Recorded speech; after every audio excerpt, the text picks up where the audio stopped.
Hello, and welcome to Warhammer 40k's Grim History from the Beyond.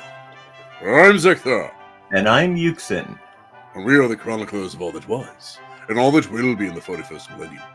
We've seen the rise and fall of many empires, and this month we'll be discussing the backbone of the Imperium of Man, the Astra Militarum. That's right, Sektar. And this week we'll be discussing 3 regiments of renown throughout the galaxy for their bizarre tactics and amazing abilities to survive in the harshest of atmospheres.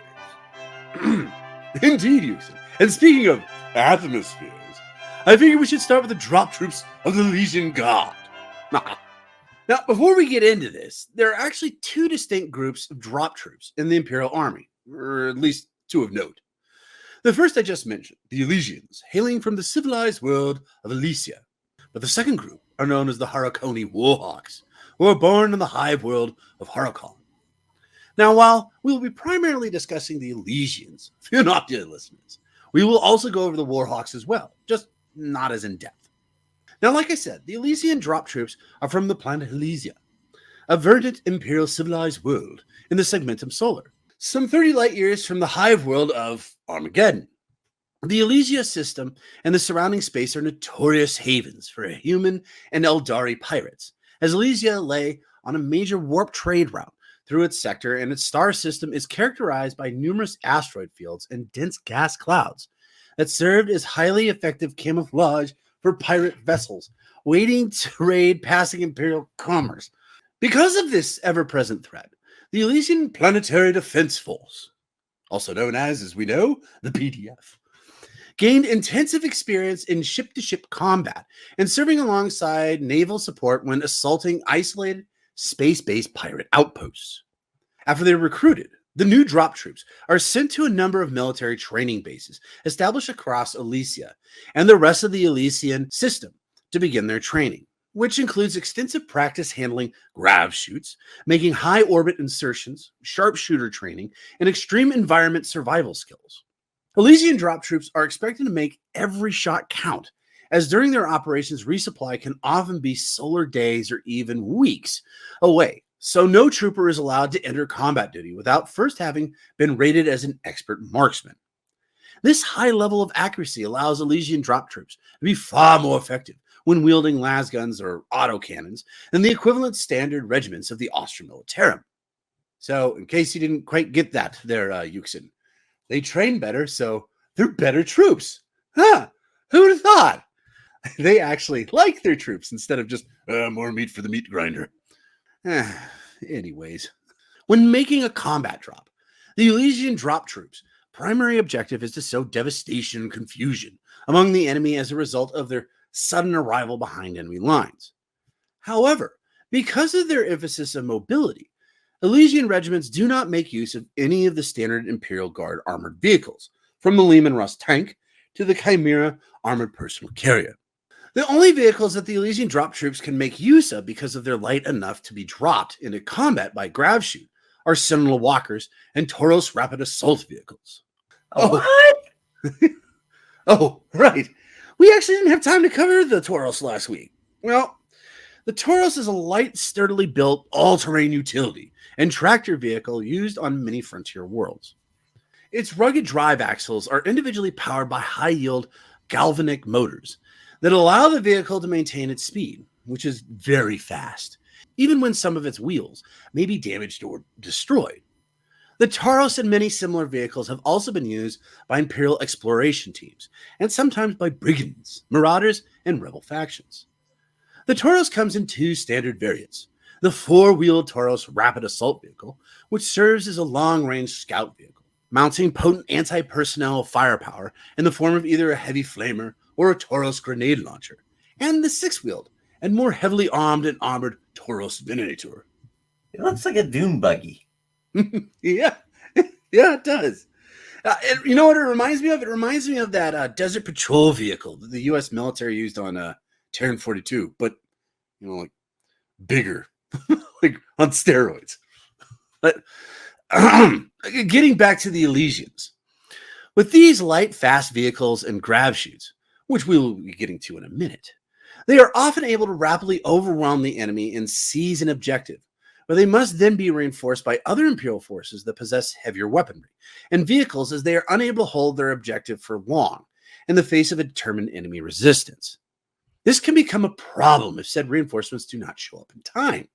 Imagine, if you would, the paratroopers that dropped into combat before D-Day landed, and they postponed D-Day for another week. I don't think there would be many of those paratroopers left, Sektar. Precisely, Yuxin. Now, due to this, the Elysians do not hold positions on the regular.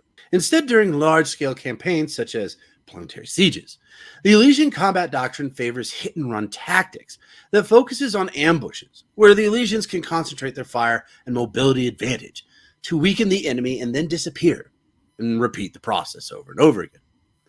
In smaller engagements, on the other hand, such as direct assaults on a fixed target, the Elysians are capable of carrying out rapid assaults and maintaining their combat cohesiveness for several solar weeks without effective resupply. So I hate to use the same analogy, but these guys are very much like the 101st Airborne Paratrooper Division. Exactly, except for the grav chutes. Now, speaking of which, a grav chute is a small, backpack-sized anti-gravitic device that allows Imperial troops to float safely to the ground on a column of anti-gravitic force from any height in a world's gravity well, including some orbital heights. A grav chute contains a generator that emits anti-gravitic suspensor fields that can counter the force of gravity at a particular level, and two small promethium-fueled thrusters on each side of the pack that provide some directional control, as well as contribute to the chute's aerobraking effect. A grav chute is used to drop Imperial troops directly into combat from either a low-flying aircraft or from a vehicle operating in the planet's upper thermosphere. If required, a grav chute can allow an Imperial soldier to hover above their target for 1 minute at a time. In many ways, a grav chute is a smaller and less capable version of a jump pack. But unlike the technology, it is intended only to control a fall that is already in place rather than lifting a person's entire weight up some altitude into the air. A grav chute's solar battery power supply provides enough energy to operate the device for a solar hour before it needs to be replaced or recharged. Now, as opposed to Elysians, who are thought of as these noble jumpers from the sky, striking fear in the enemy from behind the enemy lines, the Warhawks are a little more, how shall I put this, violent. The Imperial world of Harakon is a low-gravity planet with impossibly tall hive cities, where spires reach into the upper atmospheres. The Harakoni use grav gliders to hunt the vapor worms in the mountain valleys below their hives. This makes them fearless at high altitudes and natural experts at judging air currents. Their specialized abilities have found a home in the Imperial Guard, where regiments drawn from the Harakon act as elite airborne drop troops. Their generation-old adaptation to adverse gravity levels leaves the Harakoni Warhawks predisposed to excel at grav chute drops into planetary combat zones from orbit. This style of combat also increases the Warhawks' use of elite Tempestus Scion squads and small unit tactics over those preferred by standard line troopers of other Austro Militarum regiments. Many an Imperial general or war master owes their decorations and laurels to the bravery and experience of the elite regiments drawn from amongst the Harakoni Warhawks. Now, interestingly enough, the people of the Harakon speak a highly deviant dialect of Low Gothic, known as Kondar, which has a distinctive sound that is given to the telling of many different sayings and aphorisms, which Harakoni troops will knowingly repeat to one another, while off-worlders look on in bewilderment. Pardon me, Sektar, but we have yet to tell the folks what the Tempestus Scions are. Perhaps now would be a good time to... You are quite right, Yuxin. Well, the Tempestus Scions, or as they are known in Low Gothic, Stormtroopers, are the elite special forces units of the Austro Militarum and the Inquisition, but officially belong to a subdivision of the Adeptus Administratum, known as the Militarum Tempestus. Trained from their youth by the Schoola Prigionium in the arts of war, Stormtroopers are perhaps the finest soldiers ever to serve with the Imperial Guard. Armed with their trademark hotshot las guns and hell pistols, these soldiers take combat to the heart of the enemy with blinding speed and deadly precision. Their accuracy is aided by their highly protective carapace armor's integrated and distinctive omnishield helm targeting systems. Equipped with the finest weapons and war gear in the Departamento Militarum's arsenal, Tempestus Scions are trained to carry out missions beyond the capabilities of the rank-and-file guardsmen. Deep strike assaults, reconnaissance in force, infiltration, sabotage, and airborne or orbital insertion are just a few of the special operation missions with which Tempestus Scions and their equivalents in the Austrian Militarum are regularly tasked. They are the very best that the Imperial Guard has to offer, each man a perfect specimen of health and moral purity, forged by experience and training, not into a simple soldier, but into a one-man assault squad. So what you're saying is they do the same stuff as the Elysians, yet better at it? Well, yes and no. While both can carry out any kind of drop, Elysians regularly will drop behind enemy lines, while Warhawks drop into enemy lines to smash the enemy right before the main forces of the Imperium collide with them. This is because the Warhawks are normally more heavily armed and armored than the Elysians. Yet both are excellent shots and hardy troops one would not like to tangle with. A good example of the Warhawks in combat was during the fall of Medusa, which I did several short voxes on. Did you by any chance listen to any of those, brother? I sure did. The fall of Medusa 5 was a multi-sided military conflict fought on the Imperial mining world of Medusa 5 in the Ultima Segmentum that was devoured by a massive warp storm in 999.M41. Luckily, the military forces of the Imperium of Man were able to evacuate the entire surviving civilian population of the planet before it was consumed. Before completing this evacuation, the world became the center of a large military conflict between 8 of the Milky Way galaxy's major powers for control of the world, each for its own reasons. What I don't remember in your voxes was the Harakoni Warhawks. Well, that's because I didn't have time to talk about them. Now, the 31st Harakoni Warhawks, known as the Helldivers, fought in the massive Imperial Guard assault on Medusa 5 as the planets heated on the brink of total annihilation. Dropping into their designated drop zones by grab chute, the Helldivers took up defensive positions in designated strategic points around the planet.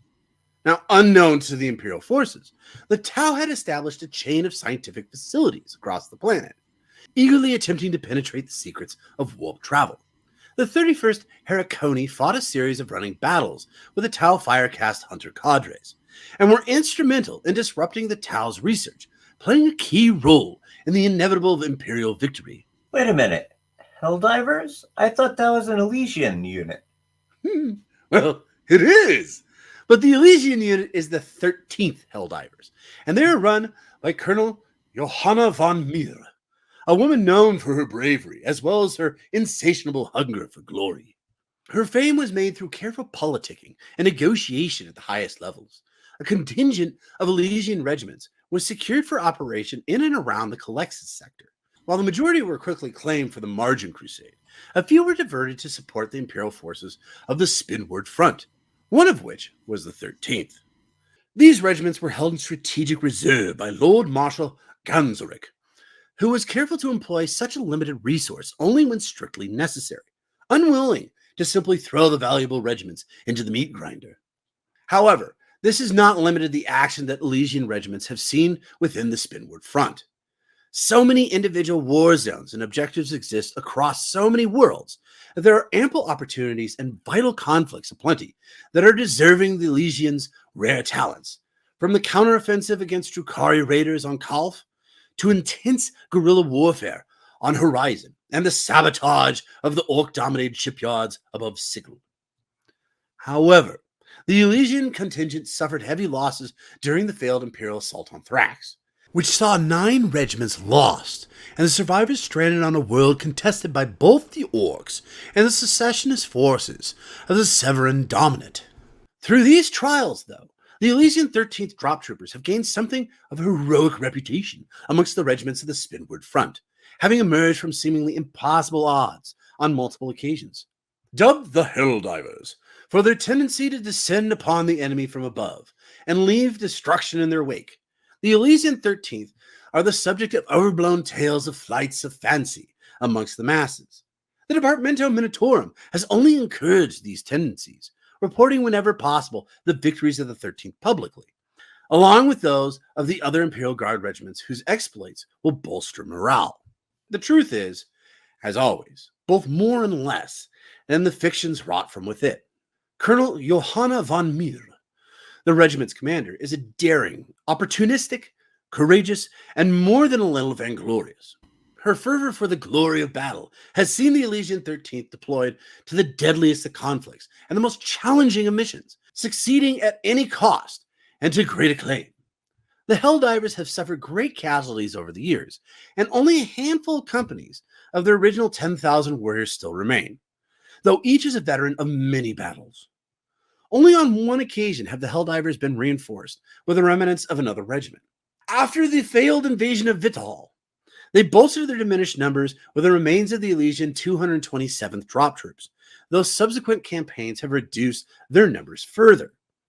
Now, before things get cold with the next regiment that we're going to discuss, what do you think of these guys, brother? They're thrill seekers. The fact that they're willing to constantly jump out of A perfectly good airplane.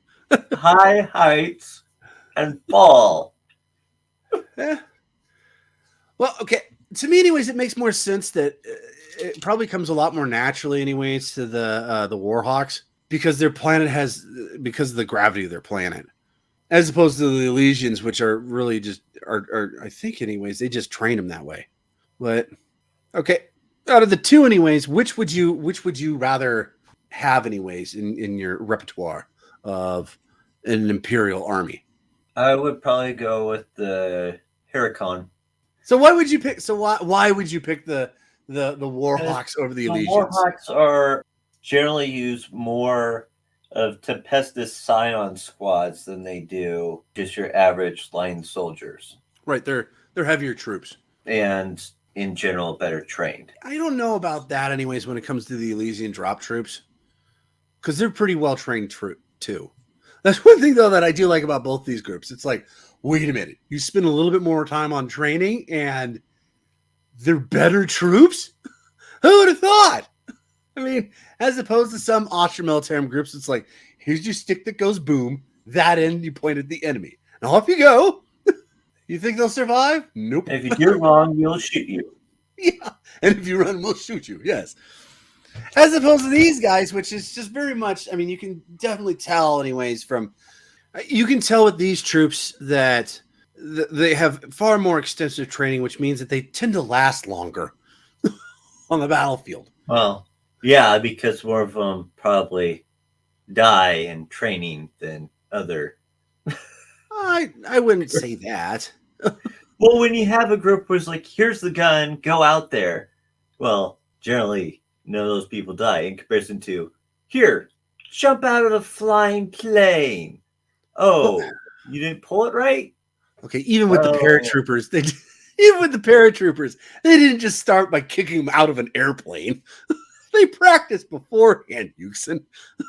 It wasn't just like, well, let's see if you figure it out. Goodbye, and just push them out of the plane. Which strap am I supposed to use? Well, you got about a minute to figure it out. No, I mean, they practice, like with small buildings and, places to jump from. So I'm assuming the Elysians and especially the Elysians, I'm assuming that they practice first before they go, you know what? Why don't you jump out of a spaceship? So, jeez. So you would take the Warhawks? Yes. Because you think because they're a little bit beefier? Yeah. It sounds like basically what they do is they train them and then they send them to the Schola Progenium, to be trained as stormtroopers. Yeah. So they train them and then they send them someplace else to get trained more. Yeah. And then they give them armor, and I could see why. And I would lean more towards the Warhawks, but I would say though, if I was doing like a hit and run quick mission, anyways, I might actually pick the Elysians, just simply because they're paratroopers. They're light special forces, anyways, that drop in behind enemy lines. If I want to kill, anyways, a line regimented enemy, anyways, definitely I'd take the Warhawks. Be like, dude, you just hit these guys. You just land anyways in the trenches right as we start our charge. It'll be perfect. But speaking of men of the line, I believe you were going to talk about the Ruskies, yes? Well, the Vostroyan Firstborn Yes, the is the Ruskies. name given to the militarum regimentum of the Astra Militarum that originates from the industrial world of Vostroya, located near the halo stars in the segmentum obscurus, so it's way out there. The Really? Vostroyan regiment, Where are the Halo stars? the obscurus is like pretty much the farthest you can get from Terra. That's in the Imperium zones. Just like I thought they all kind of circled. Very north. For those listening, I will find a map and I will put it up here. If I remember correctly, it's like you go north and then you just keep going. Okay, so at this point, anyways, in the 41st or 42nd millennium, they're on the other side of the Great Rift. Yes. Okay, so they're up there a ways, dealing with. Oh crap! They're dealing with what's his face, Angron, the angry one. Yes, that's gonna be fun. But, sorry, go ahead, sir. Okay, so the Vostroyan regiments have served the Emperor of Mankind for countless Terran centuries. Though in truth, they fight to absolve themselves of a terrible shame incurred by their ancestors over 10 millennia ago, when, during the dark days of the Horus Heresy, Vostroya failed in its duty to the Emperor. You see, when the galaxy was consumed in civil war and anarchy, the Emperor commanded the world still loyal to the Imperium send forth troops to help defend it against the War Master Horus and his traitor legions. Yet, Vostroya refused, arguing that it could better serve the Imperium by continuing to devote all its efforts to the manufacture of weapons for the Emperor's armies in the world's great smelteries, and that to give up so much of its populace to become warriors for the Imperial army would render it incapable of producing those weapons in sufficient quantities. The Vostroyans' refusal to provide soldiers was met with uncommon mercy by the Imperium once the heresy had ended, and the people of Vostroya have forever after sought to atone for their mistake. Oh, okay. Wait a second. Yes? Are you telling me they got in trouble because they kept making weapons for the Imperium? Yes. Oh, so just a quick question: if they had actually done what they were supposed to do, what would they be fighting with? Cheap, crappy Sticks, pointy probably sticks. break in one or two shots, You got flintlock. a hand.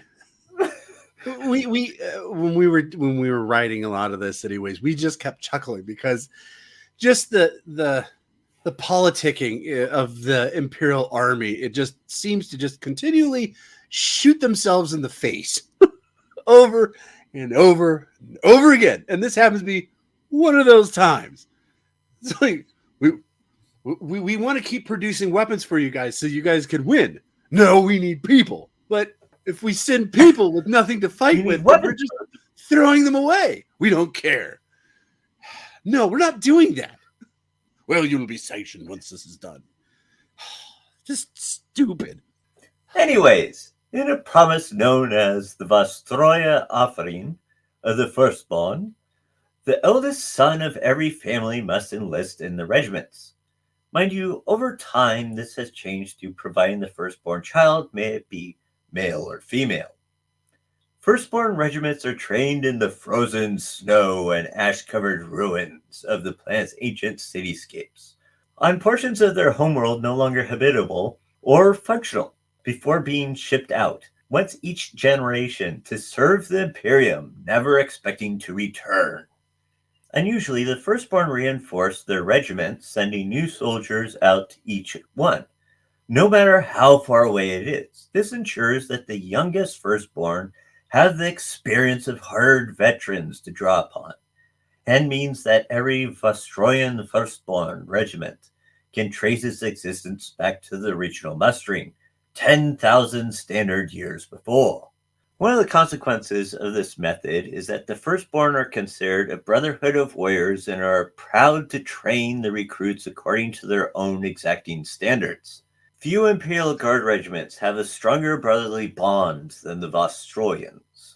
On the other side, it is even rarer for Vostroyans to survive their service and return to their homeworld than for other regiments.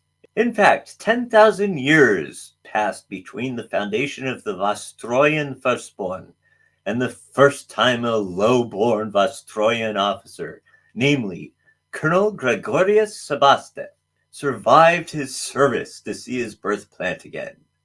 Vostroya continues to labor unceasingly to meet the production quotas of their Adeptus Mechanicus masters. But the repayment of their debt to the Emperor comes first. Attached to each of the thousands of manufactoria that blot the planet's surface is a sacred workshop where the weapons and war gear of the Vostroyan Firstborn are produced. Within each regiment, the officer corps is composed of those of noble birth, while the common soldiers are drawn from the worker families that make up the bulk of the Vostroyan's population. Their ancient pact drives them onwards, instilling them with a stubbornness, courage, and fortitude rarely seen outside the Adeptus Astartes. Vostroyan regiments are most commonly line infantry, are particularly at home in cold environments and urban areas, as these conditions best match those of their training back on Vostroya. However, Vostroya Firstborn armored regiments are not uncommon, turning the Vostroyans' traditional close ties with the Adeptus Mechanicus to the operation of powerful battle tanks. Being away from centralized control of the Imperium, Vostroyan soldiers and officers retain a very archaic appearance compared to the rest of the Imperial Guard. Their weapons are passed down from firstborn to firstborn and are usually worth more than the guardsmen who carry them. Firstborn use long and very ornate rifles. Officers bear lasguns integrated with axes. Standard bearers bear ancient tribal sabers and daggers, and ritual scars on their upper torsos. With both the industrial capacity of Vostroya and its unusual tradition of reinforcement for existing regiments, the Vostroyan Firstborn are particularly well equipped. Clad in durable plasteel alloy carapace armor breastplates and armed with finely wrought lasgun rifles. These are both often passed down through the generations, giving the firstborn a Baroque look. Further embellished by their traditional use of red dyes and breast metalwork in their uniforms and war gear. As such, hand-carved wooden stocks are expertly inlaid with precious metals, and precision-tooled barrels replace the utilitarian weaponry used by other Astra Militarum regiments. Every item of the Vostroyan war gear is a work of art and carries the hopes of a world in its construction. Now, before we move on to the Catachans, there are two notable Vostroyans. The first is Colonel Ilyich Zlatislav. Now, some of you folks might vaguely remember this name because my brother talked about him because he commanded the Vostroyan 241st Regiment during the Fall of Medusa 5 campaign. A taciturn and methodical individual, Ilyich is renowned for his practical and analytical approach to leadership, leaving the rousing speeches and battle cries for others better suited to it. Ilyich is famous for adapting the Vostroyan 241st Regiment's tactics to suit the situation as well as for utilizing the exact level of force necessary to achieve any given task. Ilyich adopted the use of Rough Riders mounted cavalry after an experience within the Segmentum Ultima, during which several armored fist regiments were seconded to Rough Riders of Attila Company. The Vostroyan 241st Regiment has maintained an attachment of Rough Riders, or Hussars, ever since. You mean winged hussars? No, just Hussars. Oh. Ilyich has commanded victories over the Tau on the frontier world of G7-X49, also known as Zekon's world, and the successful defense of the city of Conaglas against Eldar corsairs. Now, the other Vostroyan I'd like to talk about is Colonel Gregorius Sebastev. Yet Sebastev didn't start out this way, not being part of Vostroya's noble class, and as such regarded as unfit for an officer position. He started out as a humble guardsman. For 2 years, Sebastev's regiment was posted in the trench works northeast of the city of Chorus on Danix World, originally deployed against a rebel insurgent force, but ending up fighting orcs due to a lack of tactical information. His friend and mentor, Major Duperin, died in combat. Sebastev was promoted to captain. Pardon me, I could just see how that tactical information went. We're here to fight some rebels. Right. As soon as they land, it's like, these rebels look awful green, sir. And Great lodge. and loud. And loud. And smell quite a bit. Hey, wait a minute. I don't think these are rebels, sir. Yeah, I don't think so either. I think we were lied to. Daka. Sorry, go ahead. Yet again, the Imperium strikes. When the expected rebels did appear, attacking Imperial positions on other parts of Danix World, the rest of the 68th was called away, with the 5th Company left to fight a desperate rearguard action against the Orcs. Rather than let themselves be annihilated, the 5th Company rigged Chorus's power plant to explode, and then retreated, reaping a fearsome tally on the pursuing Orcs who were caught in the explosion. After fighting their way out of Chorus, the 5th Company followed several days behind the rest of the regiment. As they drew closer to their fellows, they saw signs of a battle ahead, and came across a wounded Vostroyan, who related in his final moments that the rest of the regiment had been attacked and destroyed by rebels mere hours before.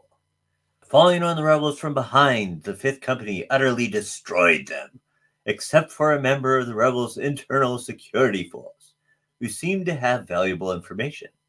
Sebastev played a major part in this battle, scouting ahead and sabotaging rebel armor and taking the Danikin prisoner. Finding a Vox relay, the 5th Company were ordered by HQ to bring the Danikin prisoner to the Loyalist base, Sedizvar, at all costs. Driving for many miles, the guardsmen came to the city of Grazin, besieged by tens of thousands of orcs. The 5th Company, in a desperate attempt to reach the Imperial lines before the city's only bridge was blown, charged the orcs' rear. At first, it seemed as though all was lost as the beasts encircled the last survivors of the 68th Regiment. However, they were saved by Dared al-Karib, the company commissar. Karib had entered the city through the sewer and enlisted the help of a tank platoon. Upon the return to Imperial lines, the survivors of the company, a mere 28 men, were billeted within the city. Sebastev was arrested on charges of valuing the lives of his men above the success of the original orders, as the 5th was to defend Chorus. At the end of his trial, however, the charges were overturned by the Inquisition, to whom Sebastev and the remains of his company were seconded to. He and his men later attended the funeral of their revered commanding officer, Colonel Maxim Kabanov, who had given his life in a final suicidal charge against the orcs in Grazin. Ultimately, Sebastev proved himself a skilled tactician and received further promotions, rising to colonel despite his lowly background. Even more unusually, he survived the war on Danix World and returned to Vostroya, where his rise in the ranks inspired other low-born guardsmen to strive for promotions. Ultimately, this led to a gradual increase in the number of low-born officers in the Vostroyan Firstborn. Now, before we get to the Catachans, what do you think of these Ruskies, brother? Well, first off, I think that they're taking this thing a little too far. Every single firstborn for the last 10,000 years? That seems a little harsh. Well, it was a promise made in written form Okay, which means what? to the Imperium. You think the Imperium would go, well, we'll just let it go now. You've been doing this for a while. A while? It's been 10,000 years. I'm sure if they come up with if they could keep This is the Imperium. Remember? Yes, but what I'm saying is I'm sure they could if they wanted to, anyways. If they could figure out, okay, so this is how many people we send every generation. Maybe this time, anyways, we'll do like, I don't know, the second sons or something like that. Or maybe a mix of the two. I mean, obviously it's changed slightly, remember, because it used to be the firstborn sons, and now it's the firstborn. So there's a little wiggle room in there. Why not give it a little bit more? Just the concept, though, behind it, anyways, this aspect of they screwed up so badly that they literally have to give every firstborn son or daughter to the Imperium. I just it doesn't make any sense. Just all because they decided to make weapons. And you know what the thing was? It wasn't even like they were just like, no, we're not going to support you. It was literally, we want to continue supporting you, but we know, but this is the best way to do it. We keep giving you guys weapons, ammunition. We're good at that. We're not soldiers. We're crafters. The Imperium doesn't care. Never did care. Yes, for your men, not for your weapons. No. The Emperor asked for your men, not your back talk. It's just, to me, anyways, that's a little ridiculous. Now, I will say, for those anyways watching on YouTube, I will have a few pictures of some of the weapons that the Vostroyans use. They're not, to me anyways, they don't look nearly as much like weapons as they do works of art. Yeah. They're very detailed. They're very cool looking. A lot of them have, like, another bizarre thing about them, from what I've seen anyways, a lot of them have like wood stocks to them, right? And what we mean by wood stocks, we mean like, because the Tanth also had wood stock. Yes, a Woodstock. Not like Woodstock and Snoopy. Yes, I think that they established that. Or the concert. Yes, the wood stock of the rifle. And it's normally wood, and it's normally engraved. And that brass that you were talking about, that normally is inlaid within the stock, correct? Yeah. And it's got all sorts of cool designs and whatnot to it. The rest of it, I mean, we joked about it anyways, them being the Ruskies.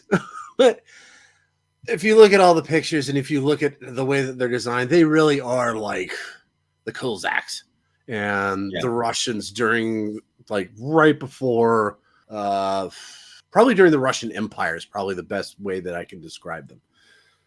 Right before the USSR took over. They even had the hats. Yes, they have the hats. The Cossack hats, which are awesome looking. Yeah. Gives them an extra 2 feet. When they're on the right people. When they aren't, then they look stupid. But they look silly, yes. But I've always kind of found them interesting. They're a little bit bizarre. They're a little bit out there, but they work really well with the rest of the way that the Austrian works. They're very trench lined. They're very, except for they have this kind of whole band of brothers aspect to them that I actually really like. As opposed to like just your standard trooper who's just like, screw you, I want to live. You know, these guys will, you know, make sure that they'll try to help out their friends, because I mean, like you mentioned before, it's literally like this giant family marching into war. It's like when these guys show up, it's like, hey, aren't you Uncle Steve?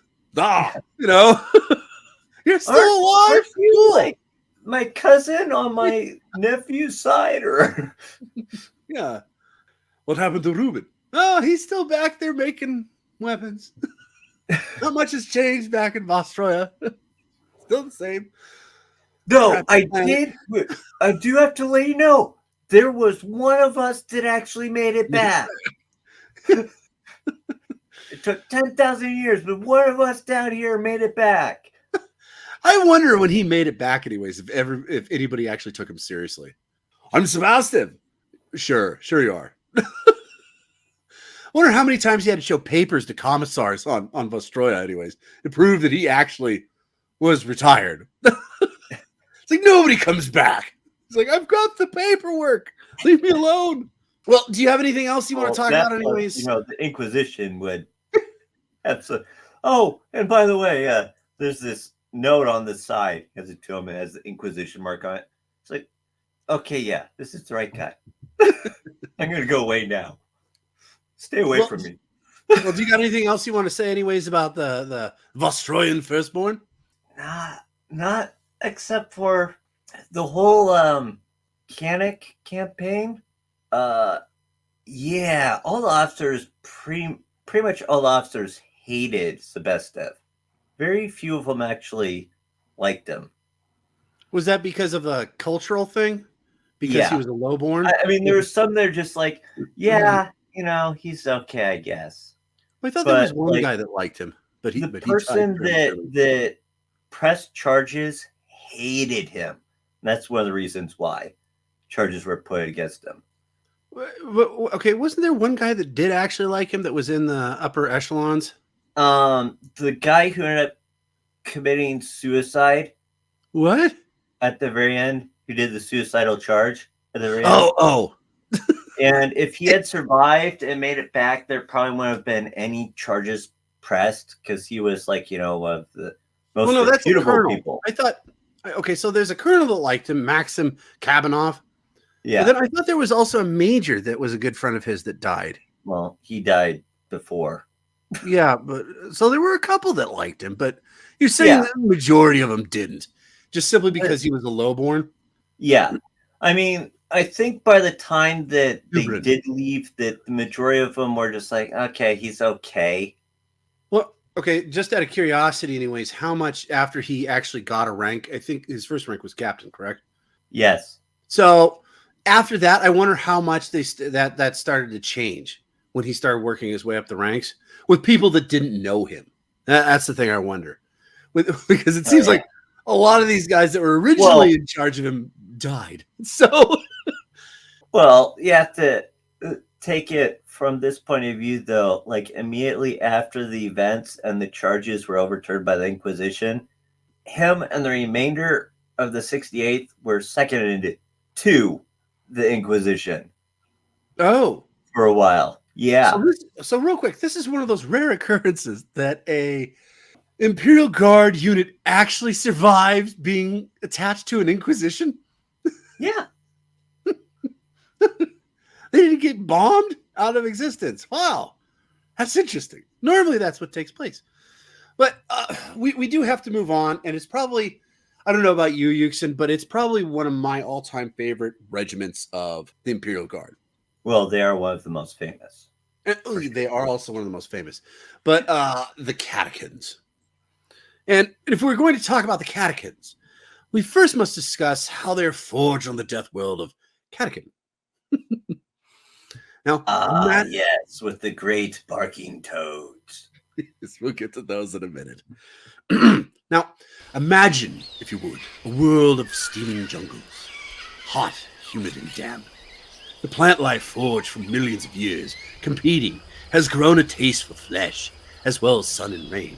For the law of the jungle is what resides here, on this most dangerous world. Eat or be eaten. There's no other law than that, and to survive.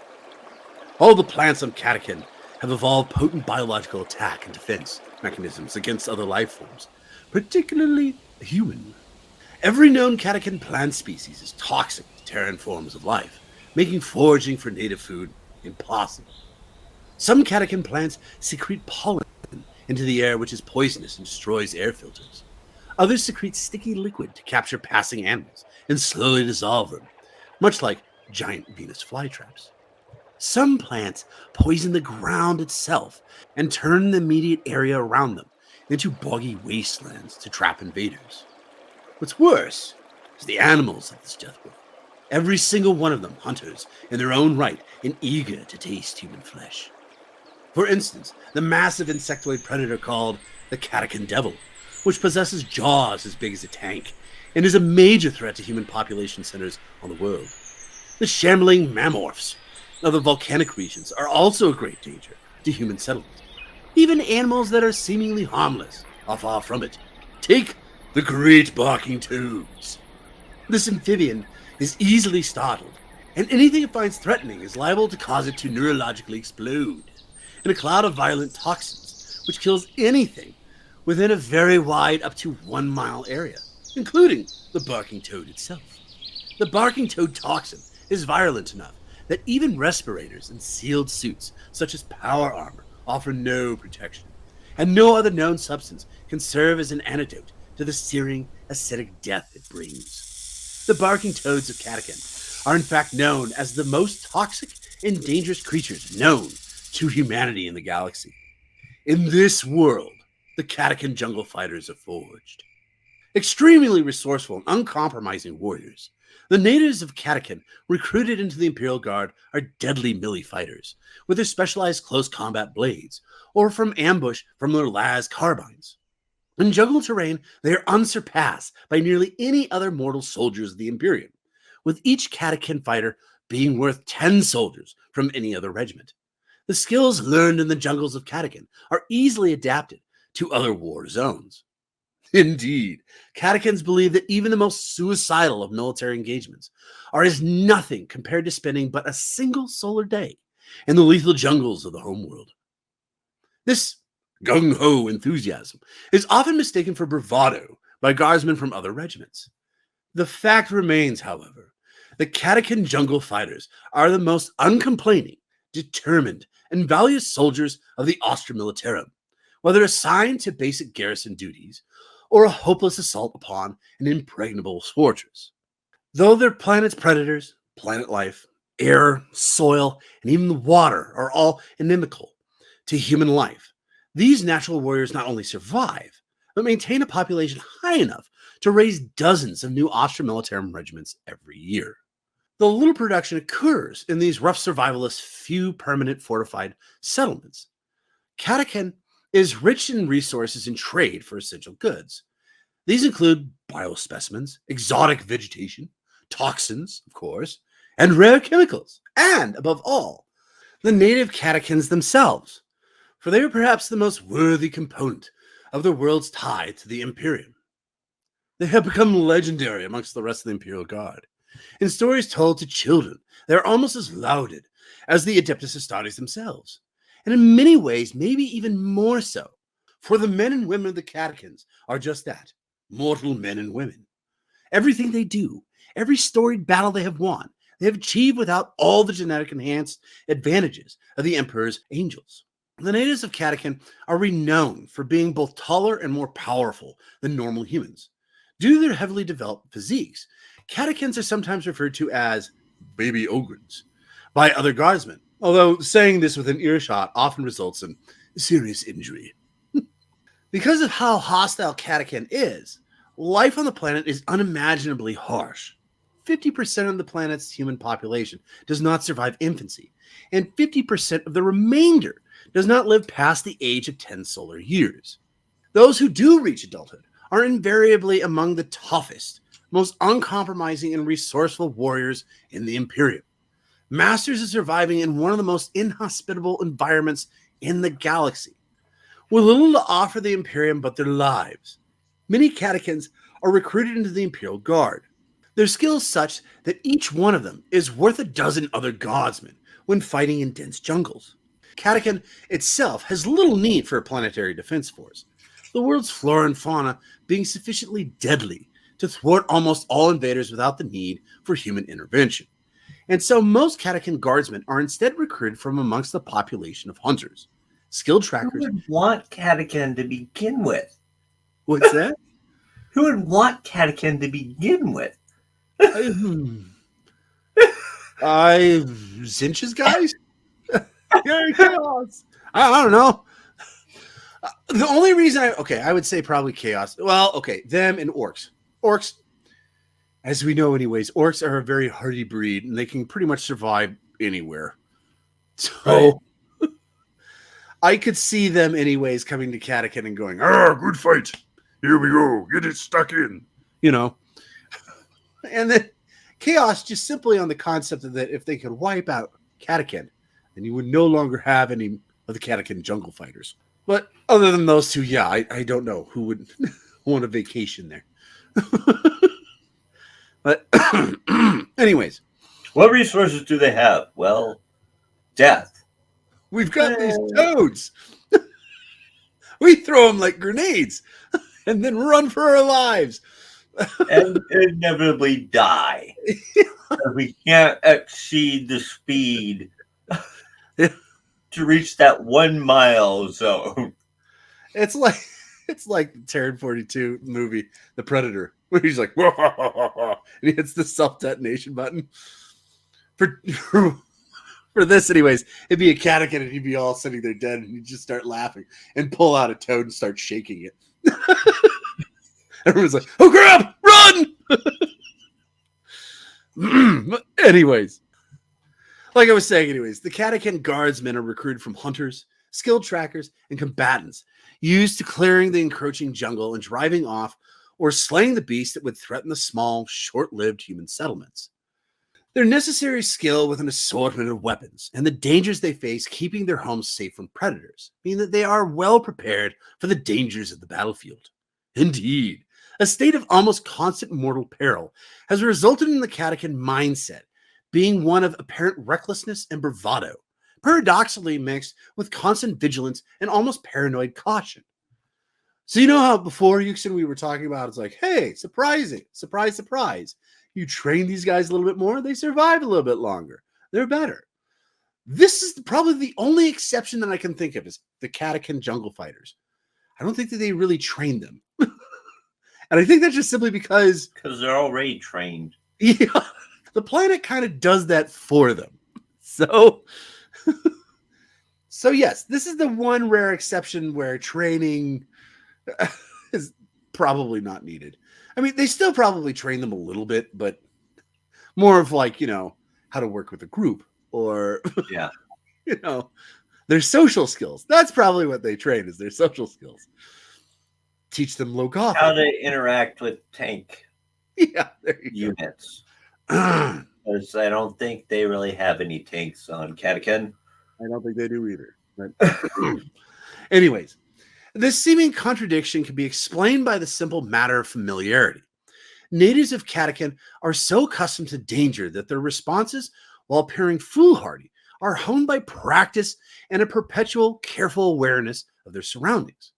This is compounded by a contempt for the threat of death, born from that familiarity. To a Catachan, the threat of death is a constant thing, and they do not understand the concept of safety or peace. Now, Catachan regiments are most commonly light infantry, making the most of their legendary talents as scouts and ambushers. However, their daring and aggression have been employed in other ways, with potent armored regiments hailing from Catachan in the past.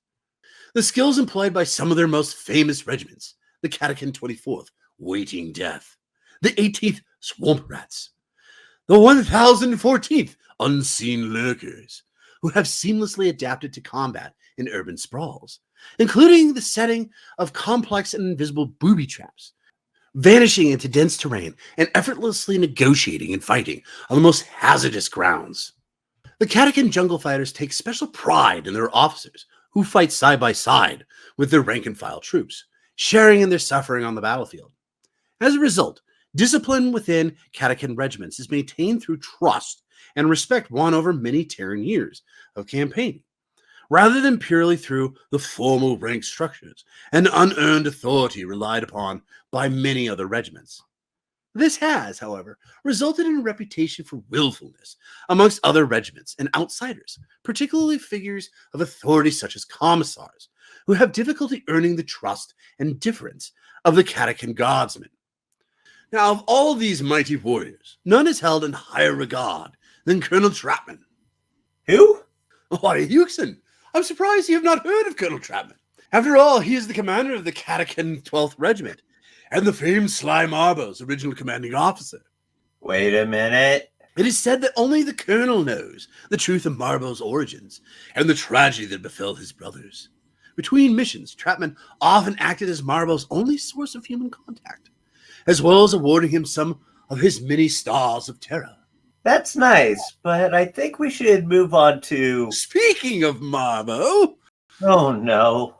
sometimes called the one-man army, is one of the most decorated members of the Austrian in Imperial history. In this case, a revered member of the Catachan jungle fighters. He is known to possess unparalleled military skills for an unaugmented human, including the ability to handle a sniper rifle like a Vindicar assassin, and survival and ambush skills that rival those of any member of the Adeptus Astartes. It is not known whether or not the name Sly is an earned name as per Catachan tradition, or his actual given one. Mysterious and aloof, little is known of Marbo's origins, and most of what's told remains rumor and speculation. Only Colonel Troutman, Marbo's mentor and original commanding officer, knows the details of his past. It is said that he was one of 10 brothers who were inducted into the Catachan 12th Regiment, and that during fighting against Urgok on Ryza, all were killed. However, tales abound of a lone guardsman returning 2 solar weeks later with the head of an orc warlord, a single bullet hole clearly visible between the greenskin's eyes. Marbo gained further renown as one of the few survivors who fought during the Drukari incursion on Galabad. The small garrison of guardsmen stationed on the planet were greatly outnumbered by the vast Xenos horde, and were eventually overrun. Many Imperial historiators recount the horrific details of long, dark nights of torture, in which the Catachan prisoners were dismembered, whilst witches and mandrakes bathed in the blood of their victims. It was Colonel Troutman who led the rescue force that eventually found Sly Marbo, standing alone and armed only with a knife, covered from head to toe in alien blood. Marbo was surrounded by destroyed vehicles, piles of alien bodies, and the head of a Drukari's Archon impaled on a spike behind him. Interesting, but perhaps we... The myth of Guardsman Marbo has become legendary amongst the Catachan jungle fighter regiments, although the tradition of exaggeration is equally well known. On Pardis, it is said that Marbo destroyed an enemy armored convoy by booby-trapping an entire ravine, while on Sask's world, he captured a command post, 412 single-handed, slaying the alien leader and all of its typical bodyguards with his bare hands and a ration tin. A ration tin? What preposterous story.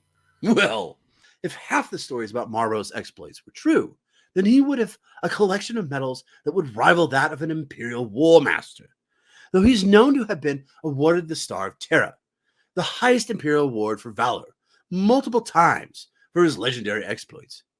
Whatever the truth, it is without doubt that Marbo is a man who has been through hell and back too many times to remain completely sane. The blood and death he has witnessed has warped Marbo to the point where he can only function with a blade in his hand. His eyes are empty when he isn't stalking the foe, and his actions lackluster unless he is carving his name into an enemy's chest. Guardsman Marbo is a loner who sticks to the darkness at all times, even when he is receiving his orders at friendly outposts. Few have seen his face, and none have heard him speak. He is utterly silent and acknowledges orders with but a slight nod before vanishing once more to find the enemy. His fellow jungle fighters compare him to a small orc in size, his sheer bulk almost inhuman, with dead eyes that are both cold and distant, unfocused and lethal. Between missions, Marbo never shows any emotion other than a mix of sadness and brooding, appearing like a hulking machine running on low power, saving his energy for the fight to come. As a man who always works alone, Sly Marbo only uses what he can carry with him. Marbo travels relatively light, as he is incredibly adept at using the entire battlefield as a lethal weapon. Marbo doesn't rely on relics and gadgets of the dark age of technology to get the job done, as he eliminates targets without number with just his Ripper pistol, Envenom blade, and his bare hands. Wait, I thought you said he used a sniper rifle. Marbo is a patient hunter. He waits in ambush until his quarry is in sight before killing it with contemptuous ease. He's a master at blending into his surroundings and covering any trace of his whereabouts, so that the enemy has no idea from where the attack is coming. Having slit the throats of his foes, he melts back into the shadows and stealthily moves to another vantage point. In this way, he throws the enemy army into utter disarray as they frantically try to locate the killer in their midst. In some cases, Marbo's actions are not even initially noticed. That is, until entire patrols go missing, supply depots are destroyed, and command bunkers are discovered filled with corpses. In battle, it is said that fighting Marbo is like fighting a shadow. Enemy commanders have sworn such attacks cannot be a result of a single man, and that an entire army must have ambushed them. His skills are such that it is said during the Octavius War, Marbo hunted the chameleonic Tyrannid lictors for sport. If this is true, Marbo gives no sign. He simply stares vacantly into space until given his next assignment by his superiors. Marbo's fellow jungle fighters are well aware of his superlative skills at stealth and ambush, and know that if Sly Marbo does not want to be seen or heard, he will not be. Sometimes not even by those he's around. Many Catachan jungle fighters hold Sly Marbo in very high regard as an exemplar of what it means to be Catachan. At times, Marbo will track a group of jungle fighters and aid them at critical junctures. Having the legendary Sly Marbo watching their backs is considered a high honor by those he chooses to follow. When the forces of the Orc war boss Kilskar invaded and conquered the mining world of Domlin, Marbo and the rest of the Catachan Second were tasked with sabotaging the Orc war effort. After the main army comprised of the Selvian Dragoons were slaughtered en route to the planetary capital, the Catachan leader, Colonel Iron Hand Straken, began a solar months-long war of sabotage and guerrilla warfare. Marbo himself was handpicked by the colonel to infiltrate a group of deranged cultists, survivors of the Orc assault who had begun worshipping them as gods. Marbo slaughtered any in his path, learned the enemy plans, and opened a way for the Catachan assault. In battle against the Orcs, Marbo would often appear out of nowhere, slaying Xenos at the most critical moments. Gun emplacements, greenskin warriors, and orc knobs all would be attacked and slain before they could fully react. When Kilskar was finally defeated by Strachan in personal combat, it was Marbo himself who carried the colonel's broken body from the battlefield. Sektar! Yes? All right, you've had your fun talking about the man, the myth, and the legend. But you did say during our meeting that you're going to talk about Colonel Strachan.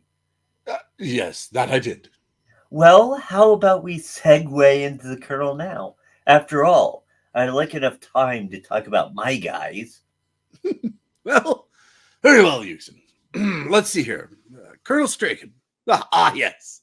Well, Colonel Iron Hand Strachan is the most notorious and storied commanding officer of the Catachan Jungle Fighters Regiment of the Austromilitarum.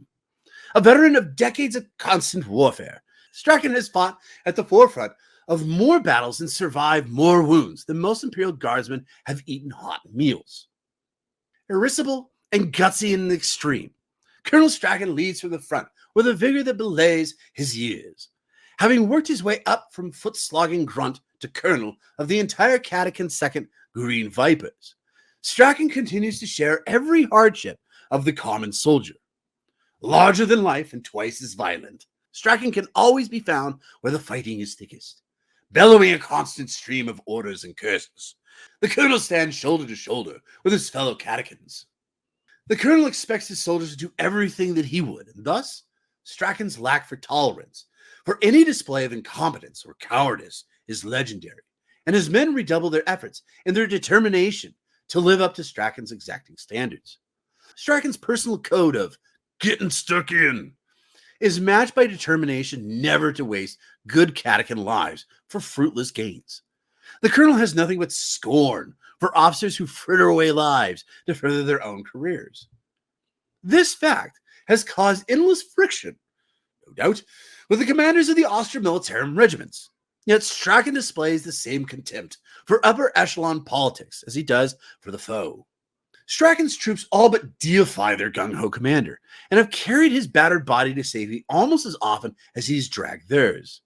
Regardless of the top brass's opinion, none can argue with Strachan's breathtaking service record, fighting initially under his mentor, the infamous Colonel Grace. Strachan has distinguished himself at the Battle of Modin's Ridge, the Domlin cleansing, and the Ulanai aftermath, and the evacuation of Vartal City, to name but a few. On Ulanai 4, Strachan dragged the wounded comrade to safety across half a continent. On Vendel's Landing, he repulsed a phalanx of demon engines with only 22 men, 10 lasguns, and a case of short-fused mining charges. At the Battle of Red Rain, Strachan personally defeated the notorious Drukhari Archeon, Rekdrash, in single combat, crushing the degenerate Xenos' head in a whirring bionic fist. During his years of service, the colonel has suffered dozens of wounds in the line of duty, amongst the most serious being the arm he lost to a Miral Landshark. Ever willing to turn a weakness into a strength, Strachan replaced his missing hand with a deadly Devil's Claw, an augmented appendage capable of punching through Feral Creek wall.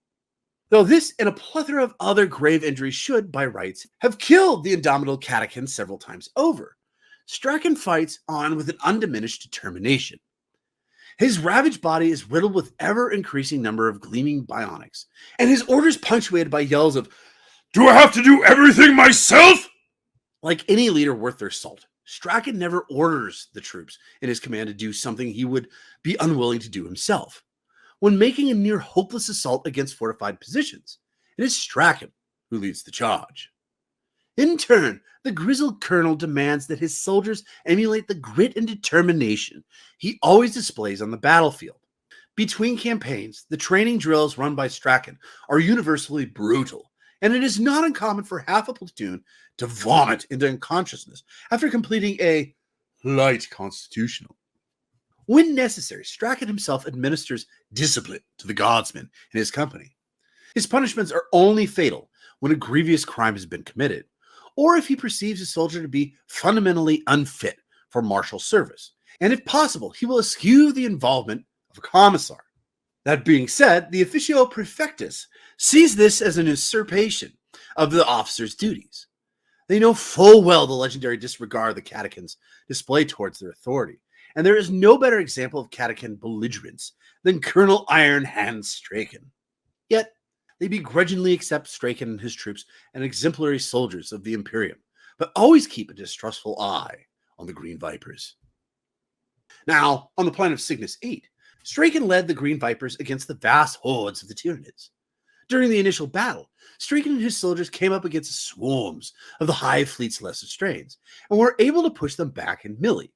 This victory proved short-lived, as a gigantic, multi-limbed Tyranid appeared.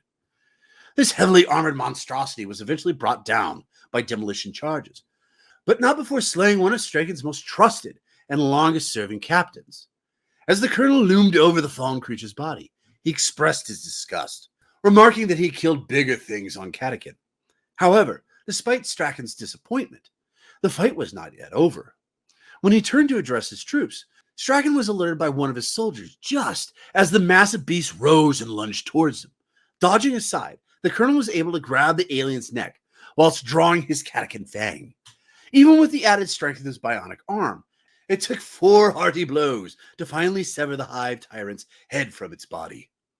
When the forces of the Orc war boss Kilskar besieged and conquered the mining planet of Dolmalin, Strachan and his troops were tasked with infiltrating the planet's capital city and sabotaging the Orc war effort.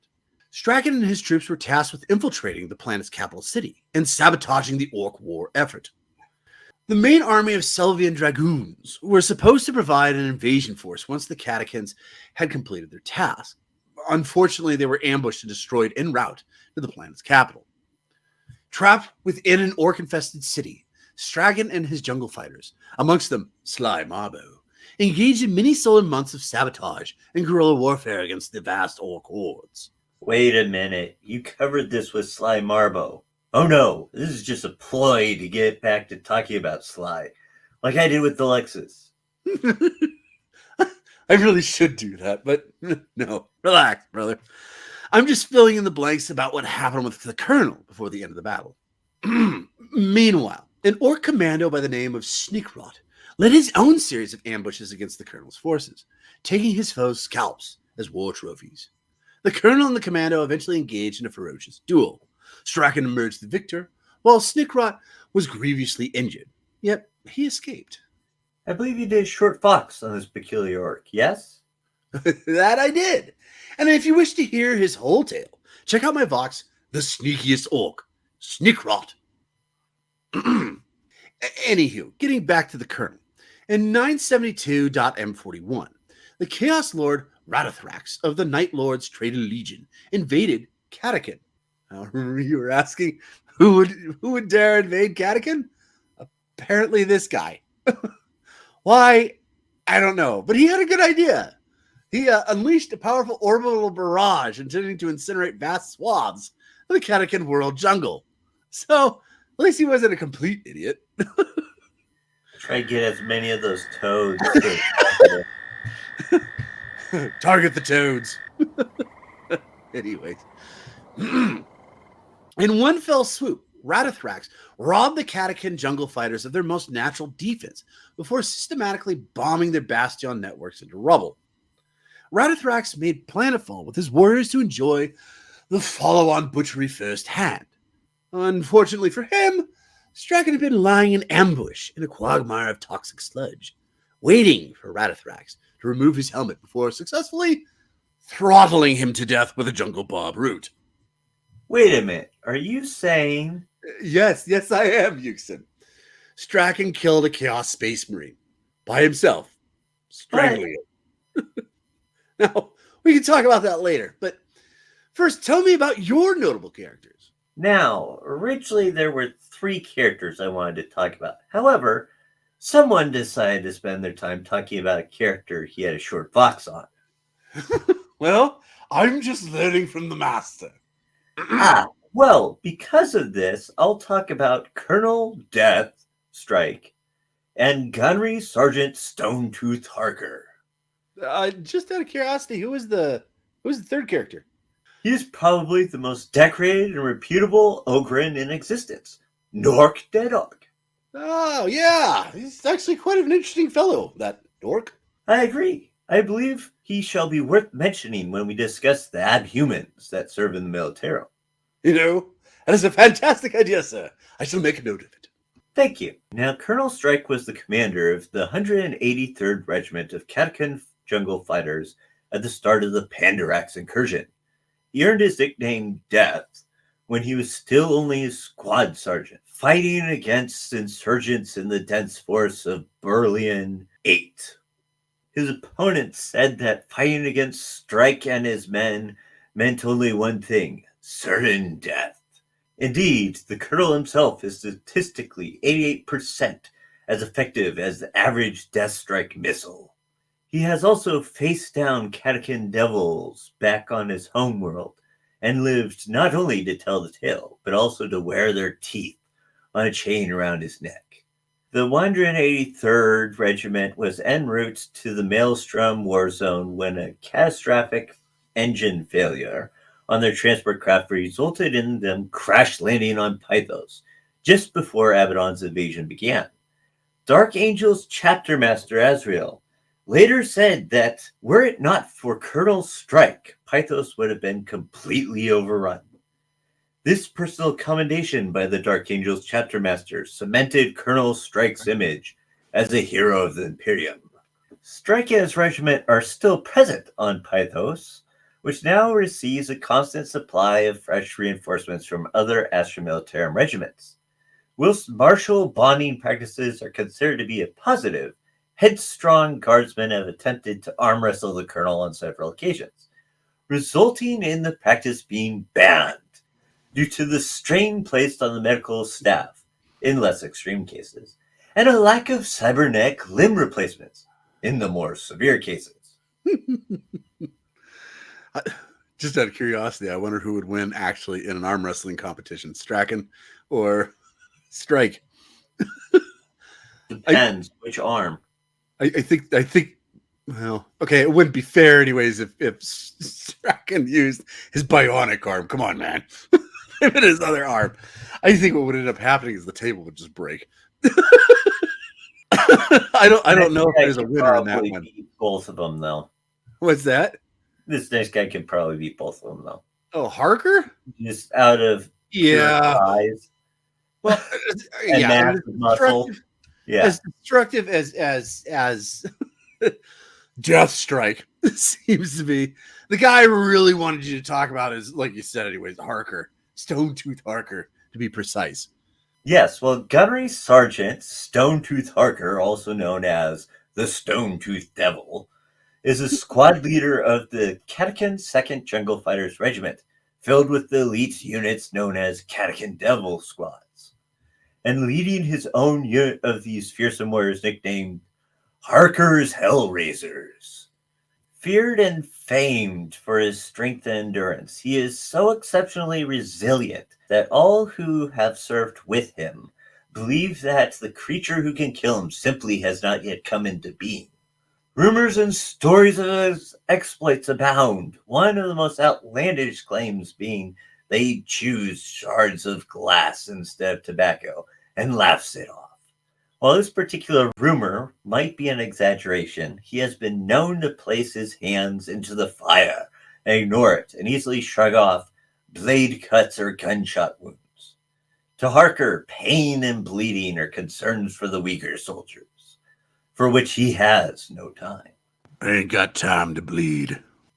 Harker is uncomplaining in the completion of his duties.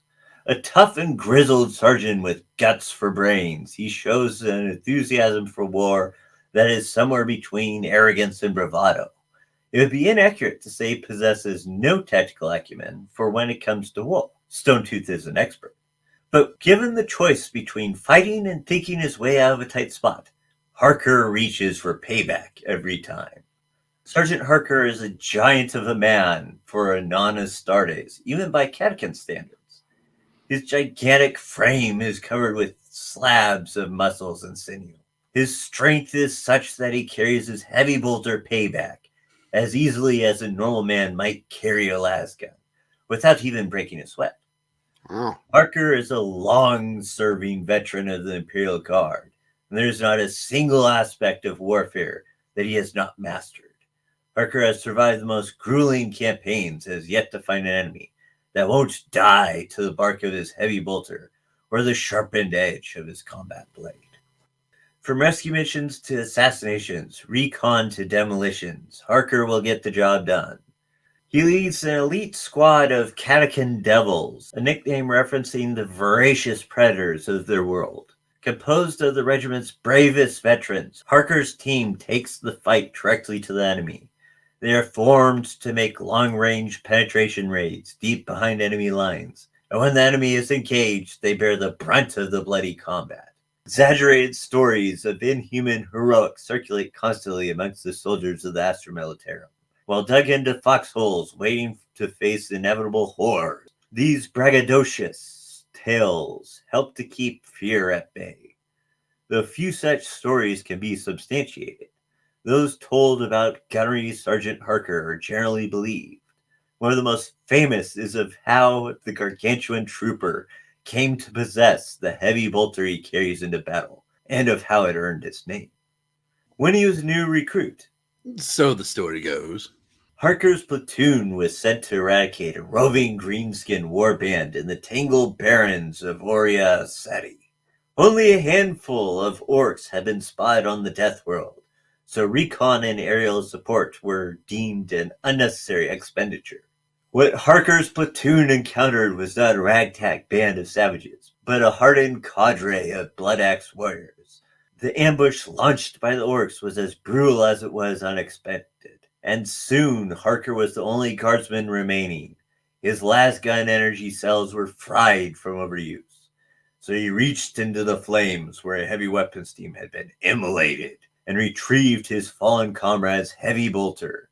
The towering Catachan then trained the massive gun on the remaining greenskins and unleashed vengeful retribution. Since that day, payback has been massacring Harker's enemies throughout the galaxy. The most famous example of Harker's bravery occurred during a battle against Tyranids on the twilight world of Jorn 5, where his squad was assaulted by a pack of Raveners bursting from beneath the planet's black soil. Within seconds, his ammunition loader was torn apart by monstrous claws, while the rest of his squad were trying their best to stay alive. Harker leapt upon the closest beast without pause and wrapped his massive biceps around the alien's throat. The Ravener writhed and tried to buck him off, but Harker's grip would not slacken. Harker squeezed until with an audible crack, the creature's neck was shattered and its serpentine body finally lay still. Harker then hefted his heavy bolter from its tripod stand and opened fire on the remaining Tyranids. Each organism burst apart as the explosive bolts did their work. His dead comrades avenged, Harker dusted himself off, slung a belt of ammunition over each shoulder, and stalked off to find the rest of his company. Payback, tracking back and forth like a hound searching for prey. Well, before we take off for the day, and I know, folks, we are way past our usual runtime, what do you think of the Catachans, brother? In a word, legendary or awesome. Take what you wish.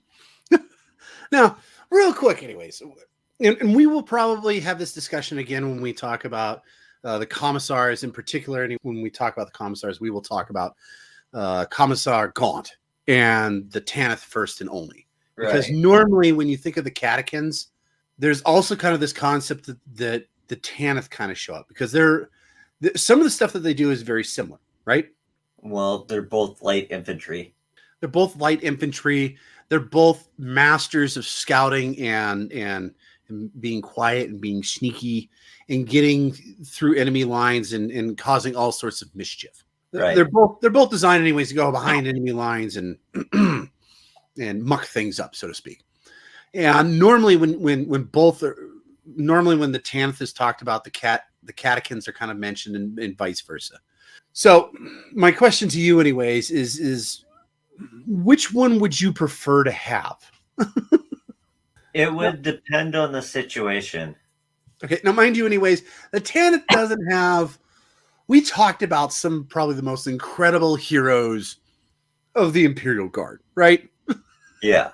I mean, they are like legendary status. I mean, we've got a guy that strangled a Chaos Space Marine. We've got another guy that just kind of plows through everybody with a heavy bolter.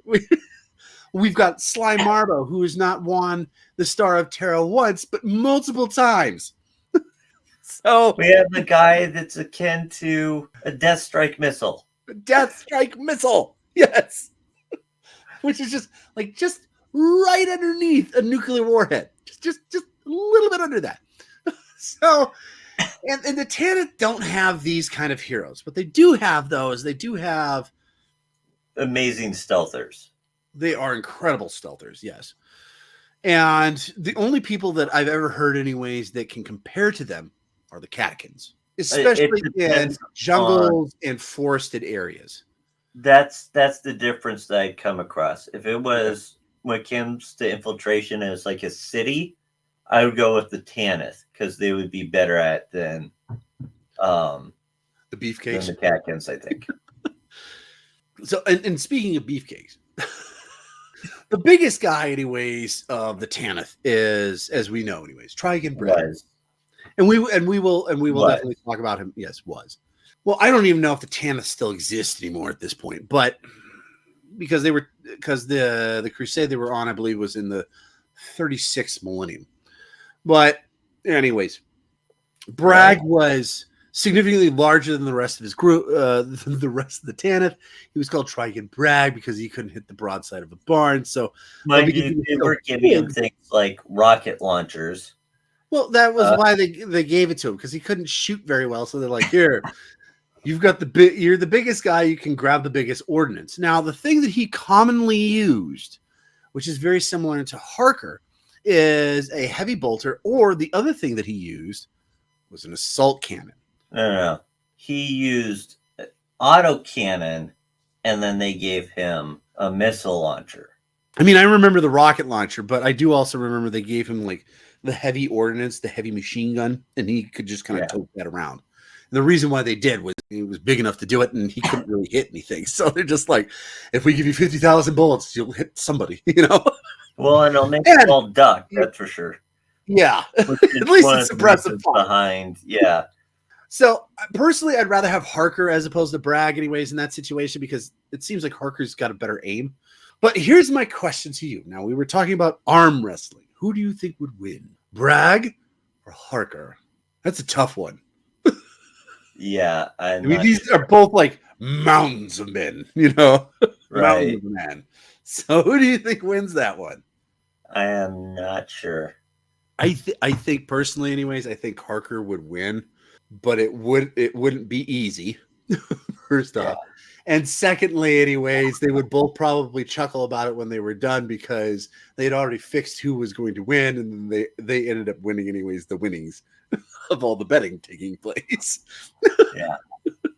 Well, they would have a chuckle with who is it, Varl? Because Varl would be the person who rigged it, Right. and have all the bets going and everything. By the way, speaking of Harker, I think one of my favorite quotes of all time is actually from Harker, and it was, and I quote, "Back home, I once fancied me a pair of Catachan devil boots. Killed me half a dozen of the great ugly critters, but never found a single one that wore any." I must say, whether or not he was serious when he was saying that or not, that he killed a dozen of them. I don't know. No. You think he was stupid enough that he thought that they actually wore boots? No, I don't think he was. Okay, good. Because I'm like, I don't think he's that dumb. Yeah. But I will say, anyways, one of the things that I do, and quite frankly, Bragg kind of has a lot of this concept to him as well for the Tanith. But one of the things I do like about the Catachans is that is their bravado. And the funny part about it is like just like that saying, like you were just saying, anyways, it's almost like it's a joke, but is it really a joke? Because they're tough enough, anyways, that he might have just had actually gone out and killed like a half dozen of these Catachan devils. Obviously not to find boots, but still, part of you is like, did he really do that? No, that part I can see him doing. It's the whole. It's that bravado and the legend, anyways, that grows with it. I mean, I don't know about you, but the Catachans are probably my favorite military regiment of the Austromilitarum. They remind me so much of Terran 42's 80s action superheroes. Like Sylvester Stallone, Arnold Schwarzenegger, Chuck Norris. Who's the guy that always does the splits? Gosh. Jean-Claude Van Damme. Thank you. Yes, Jean-Claude Van Damme. To a lesser extent. Dolph Lundgren. Dolph Lundgren. Yes. Mr. T. I mean, these are all guys, anyways. That were just... Not Mr. T. Dude, I love Mr. T. I pity the fool. He used to live it on the short side. Are you kidding me? Mr. T was a beast back in the day, man. I mean, okay, the only thing you probably ever saw him in, anyways, was as Barabbas in the 18. But he was also, he's in one of the Rockies, but he was also a WWE wrestler. Yeah. Speaking of which, Andre the Giant. But but those old kind of cheesy action films like Commando, Predator, Rambo, all of them, anyways. I mean, the Catachan. Never-ending ammo. What's that? The never-ending ammo. Yes, the never-ending ammo. I still remember. I still remember, anyways, inviting some guys over, and we watched Commando for the first time, and we were just dying laughing at the end because he's got this M60, and he's like, it's Arnie, and he's like, he is beef caked out at this time, anyways, and he's marching, anyways, into this place, and he's got his M60 in one hand, and he's got the belt wrapped around his other hand, anyways, and he starts firing this thing, and you can see the bullets going into the M60, and then they flash over, and they see all these people dying, and there's blood, and everyone's like, oh, kind of thing, and they flash back to him, and miraculously, his ammo belt has gone from almost empty to fully automatic again. We nicknamed it the typewriter M60 because we just waited for the ding at the end, and then you could just start over again.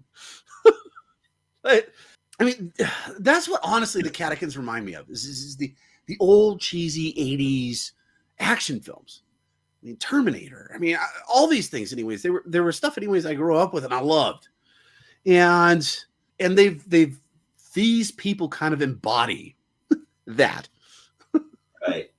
So, I don't know. I know the Catachans are one of your personal favorites too, but why are they for you? Well, the same sort of thing that you're talking about. They have that old action hero perspective to them. That concept of there's thousands of enemies in front of us. There's no way you can survive. Give me a gun. You know? We'll see how many are left in a few minutes. As he lights up a cigar, puts it in his mouth, you know, just locks back anyways, the auto bolter. Here we go, you know? Now, okay, before we leave, we talked about, 4 legendary heroes of the Austromilitarum. So, which one do you think, anyways, is the greatest? Okay, actually, we can't say that because we obviously know, anyways. The greatest is Sly Marbo. But out of the 3 remaining, anyways, who is the best?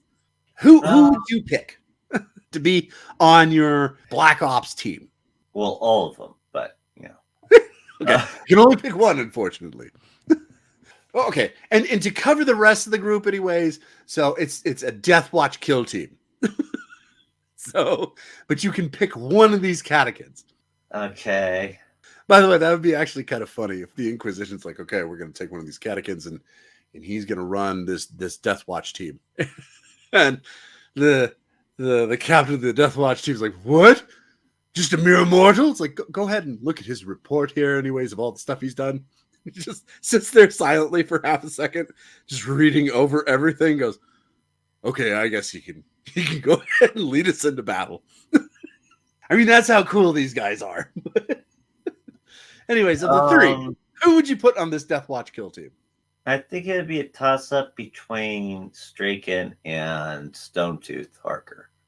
Yeah, I agree with you. But you got to pick one. It's a tough question, isn't it? Yeah. They're both pretty awesome. All right, tell you what. We'll go ahead and say anyways, okay, you go ahead and pick one, and then I will pick the other one. And then you can give me the reason why you picked that one, and I'll give you the reason why I picked the other one. And that way, anyways, they both got picked. Technically. Okay. I guess I'll go with Harker. Okay, why? Because he is, even though he's very gung-ho, he is smart. But he's also sort of this, has this indestructible sort of aspect to him and makes split decisions on how he's going to tackle something. In some cases, literally tackle something. Like quite literally tackle something. Like Ravenor, you know. He popped out of the ground. Dab him! Oh. Surprised the head didn't pop off. Oh, yeah. There went the head. Never mind. The other thing, although I will say anyways about Harker that I really do enjoy is like I said before, his humor. Yeah. He's significantly, he seems out of all of them anyway, significantly more humorous or at least willing to get down to have a good time. You know, well, definitely more than Sly Marbo, who or even Stray, somewhat depressed. Well, when you're seeing that much blood and death, I can see why. You know. Meanwhile, Harker seems like somebody that you could sit down around the fire and swap jokes the beer with. Yeah. Straken doesn't seem nearly like that. Straken, okay, the only way that I could see Straken having a beer with you is because you just got done storming the hill and there's only 3 of you guys left. And he's just like, well, we made it. Grab the hooch. You know? Yeah.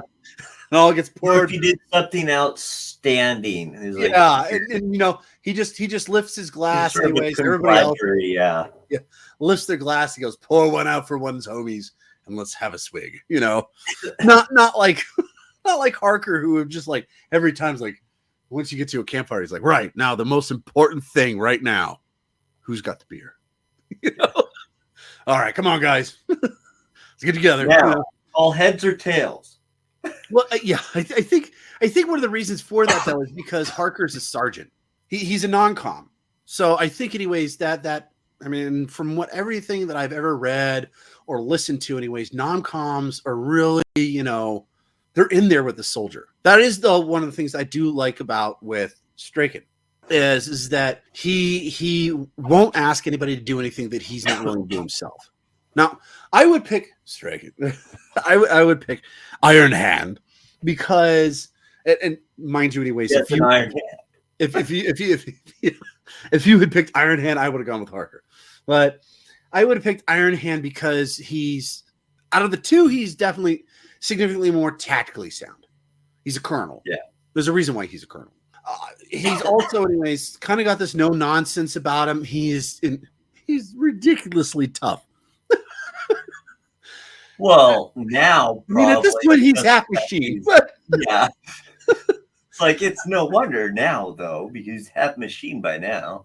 He's got another quote that I actually really enjoy, and it's, "Medic, stop whining broke. You've got another damned leg." It's funny to me. It's probably not funny to Brooke, who lost his leg, unfortunately. But still, unfortunately, that sounds more like orc humor. Yeah. Or logic. Orc logic. Or Yeah, it's the leg. well, it's like last week. It's not Rock, anyways. We'll get you a better one. Really? There's a quote about this orc that lost an arm, and he's like, "Well, we can take you to the doctor." Well, having one less makes me more swift-like. I mean, one of the things though I do like about Straken is that it seems like he can't die. Many things have tried, and they've all failed. I mean, okay, we just kind of briefly went over this, but we do have to kind of talk about this. Straken killed a Chaos Space Marine with his bare hands. I mean, well, with the root. Okay, sorry, my bad. With the root. And can you really consider it bare hands when he has that arm, though? Oh yes, you definitely can. This is a human fighting a Chaos Space Marine. I mean, it doesn't get much, pardon my French, it doesn't get much more badass than that. I mean, we were talking a few weeks ago, actually, when we were doing some scripts, and we were trying to figure out, anyways, what times that it has actually happened that a human has killed a Space Marine in combat, a single human and a single Space Marine. And you mentioned, anyways, Cyphus Kane, but the Chaos Space Marine was pretty much toast by the time that he showed up and when he got him. But this was like the warlord is pulling off his helmet just to observe, anyways, the greatness of himself. And then all of a sudden, anyways, from behind him, he's down for the count, which also, anyways, makes me wonder, anyways, what was his guard doing during this whole time? Yeah, really. I mean, because he's a Chaos Lord, right? So he's obviously going to be surrounded by somebody. Unless he's just like, "Stand back, people. I'm going to go observe this anyways on that balcony."